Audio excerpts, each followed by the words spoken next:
Nanang Irawan alias Nanang Gimbal, 47, ditangkap oleh aparat kepolisian setelah menghabisi nyawa aktor Sandi Permana, 46, di Cibarusah, Kabupaten Bekasi.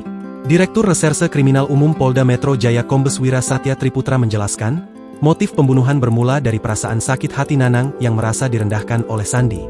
Pelaku atau tersangka sakit hati karena merasa direndahkan oleh korban dengan cara melihat ke arah tersangka secara sinis dan korban meludah ke arah tersangka, ungkap Wira dalam jumpa pers di Polda Metro Jaya, Kamis, 16 Januari 2025. Tak terima perlakuan Sandi, niat jahat Nanang muncul.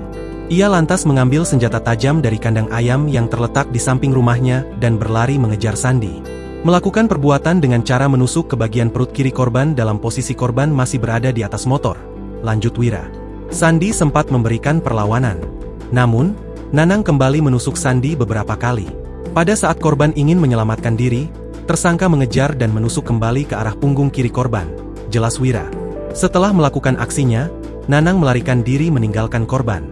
Sandi kemudian ditemukan bersimbah darah di Jalan Cibarusah pada Minggu, 12 Januari 2025, pagi, dengan luka tusuk akibat senjata tajam pada bagian leher, dada, dan perut.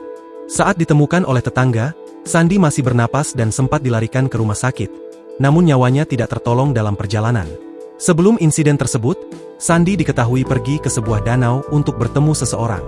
Sandi juga sempat terlibat duel dengan pelaku, hingga akhirnya mengalami luka serius akibat tusukan senjata tajam.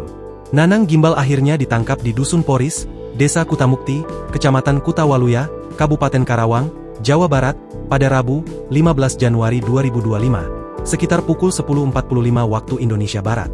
Dalam pelariannya menuju Karawang, Nanang sempat meminjam gunting dari salah satu warung untuk memangkas rambutnya, sebagai upaya menghindari kejaran petugas. Download Tribun X sekarang, menghadirkan lokal menjadi Indonesia.